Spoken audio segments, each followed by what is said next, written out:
एक महापुरुष जिसको इतना जुल्म सहना पड़ा हो,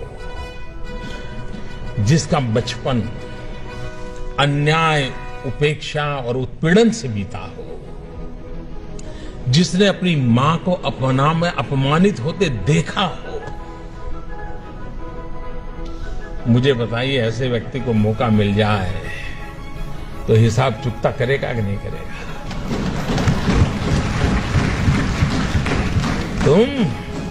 तुम मुझे पानी नहीं भरने देते थे, तुम मुझे मंदिर नहीं जाने देते थे, तुम मेरे बच्चों को स्कूल में एडमिशन देने से मना करते थे।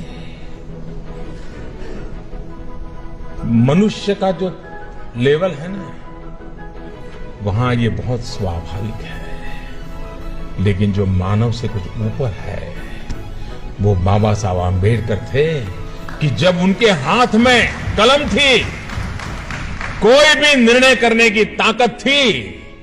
लेकिन आप पूरा संविधान देख लीजिए, पूरी संविधान सभा की डिबेट देख लीजिए, बाबा साहब आंबेडकर की बातों में, वाणी में, शब्द में कहीं कटुता नजर नहीं आती है, कहीं बदले का भाव नजर नहीं आता है। उनका भाव यही रहा। और वो भाव क्या था? मैं अपने शब्दों में कह सकता हूं कि कभी कभार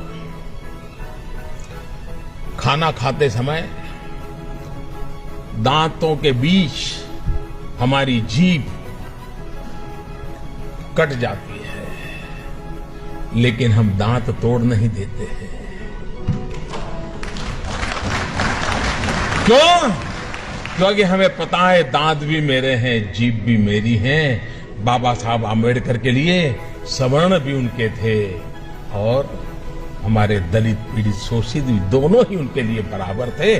और इसलिए बदले का नामो निशान नहीं था, कटुता का नामो निशान नहीं था।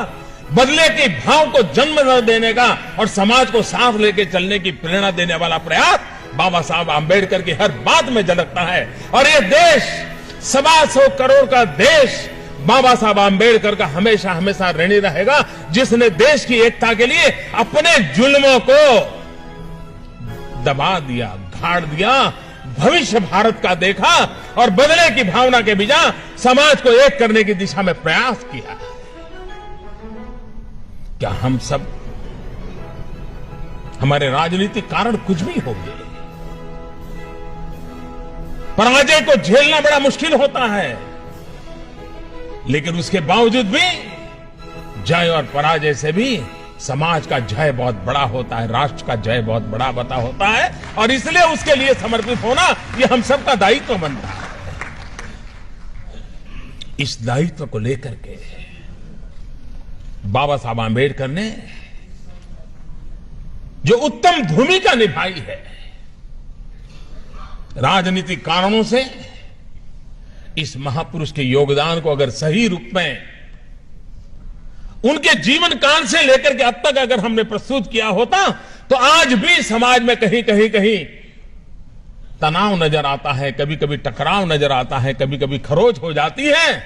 मैं दावे से कहता हूं, अगर बाबा साहब आंबेडकर को हमने भूला न दिया होता तो ये हाल न हुआ होता। दोस्तों, अगर बाबा साहब आंबेडकर को फिर से एक बार हम उसी भाव के साथ, श्रद्धा के साथ जन सामान्य तक पहुंचाने का प्रयास करेंगे, तो ये जो कमियां है वो कमियां भी दूर हो जाएगी।